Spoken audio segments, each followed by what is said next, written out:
오늘의 사연 시작합니다. 안녕하세요. 사람은 정신적으로 격한 충격을 받게 되면 마음의 상처가 깊게 남는 트라우마가 생기는데요. 오늘은 그 트라우마를 감싸고 진정한 사랑을 보여준 사연을 소개해 드리려 합니다. 제 속 깊은 이야기를 친구도 가족도 아닌 제3자에게 털어놓게 되다니 오히려 맘 편히 이야기를 나눌 수 있을 것 같아 사연을 보냅니다. 저는 40대 중반 평범한 여성입니다. 저는 지금 이혼 소송을 준비하고 있습니다.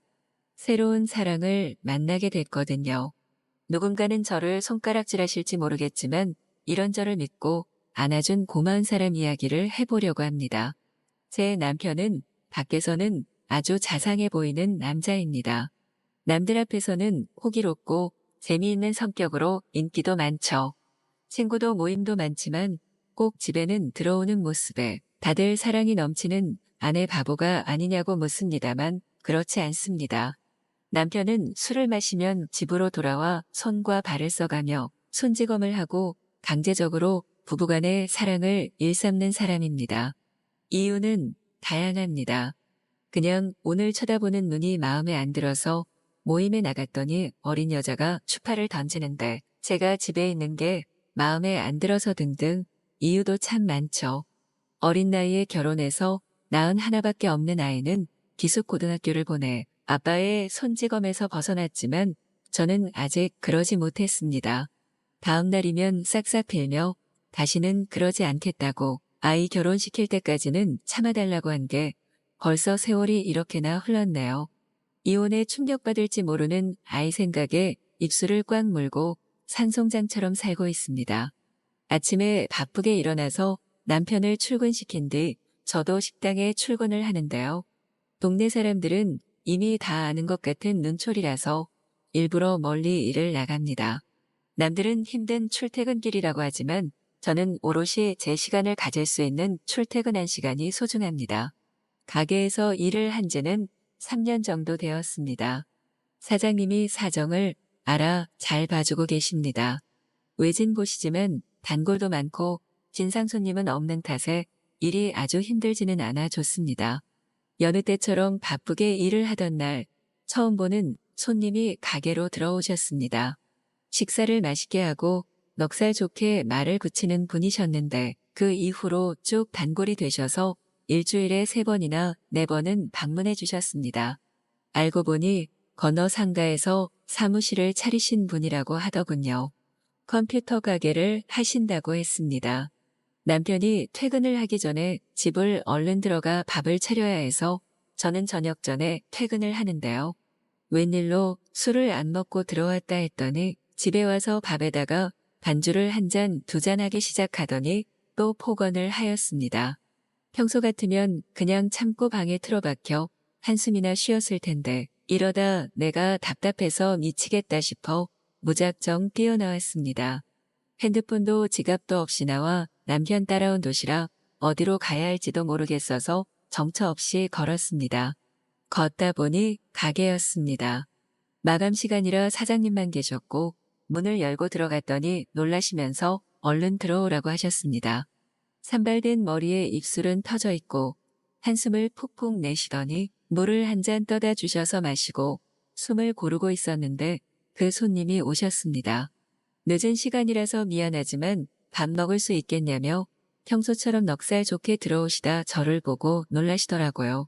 사장님이 오늘은 가게에서 자라고 하며 어찌어찌해서 같이 식사를 하게 되었습니다. 다들 제 눈치를 보는 것 같았는데 저는 이제 아무렇지도 않은 일상이어서 꾸역꾸역 밥을 밀어 넣었습니다. 손님께서 조심스럽게 왜 이혼은 하지 않느냐고 물으시길래 아이가 있어서 그렇다 결혼만 시키면 할 거다라고 얘기는 했지만 진짜 할 수 있을까 마음이 복잡했습니다. 그날 이후 손님은 매번 올 때마다 제 상태를 살피고 말을 한마디라도 더 거시려고 노력하는 게 보였습니다. 신경 써주시는 건 고맙지만 굳이 그러지 않아도 된다고 말씀드리니 본인이 신경 쓰여 그런 것이라고 이해해달라고 하셨습니다.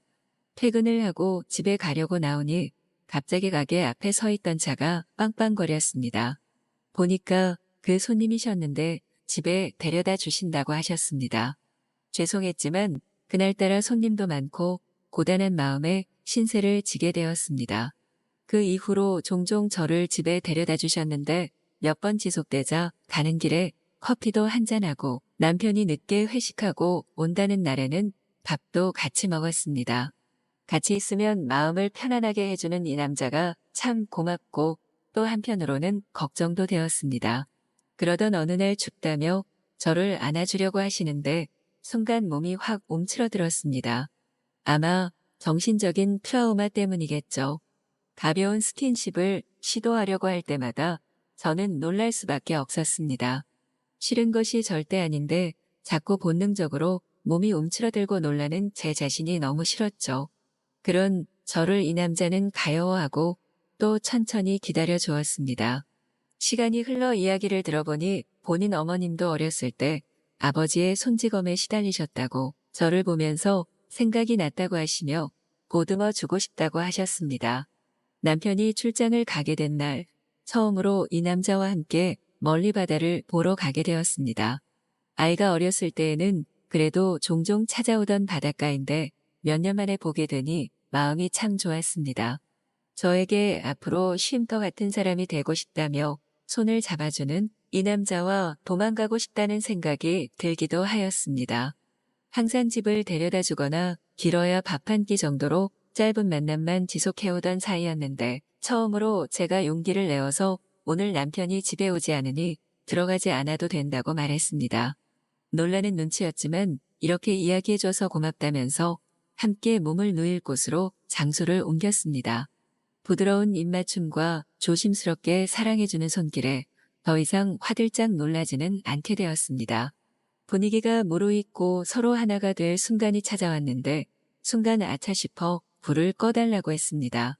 제 몸에 있는 멍이나 상처들을 직접적으로 드러내고 싶지 않았습니다. 이야기를 듣더니 제 멍과 상처가 나 있는 곳곳마다 입을 맞춰주었습니다. 태어나서 처음으로 여자로서 사랑받는 느낌을 받았습니다. 어린 나이에 첫 남자친구로 지금의 남편을 만나서 아이를 갖고 결혼 생활을 하는 내내 느껴본 적 없는 기분이었습니다. 녹아내린다는 표현이 이런 거구나 싶었습니다. 그 사람의 품에 안겨서 잠을 자고 일어났을 때 저의 손을 꼭 잡으면서 이혼을 해보지 않겠냐고 물었습니다. 원래 결혼을 한 사람인지 모르고 마음을 주게 되었지만 알고 나서도 가는 마음을 멈출 수 없었다고 오랫동안 변하지 않을 자신을 믿어달라고 하더군요. 생각만 하던 일이 이 사람과 함께라면 나를 붙잡고 도와준다면 할 수 있을 것 같았습니다.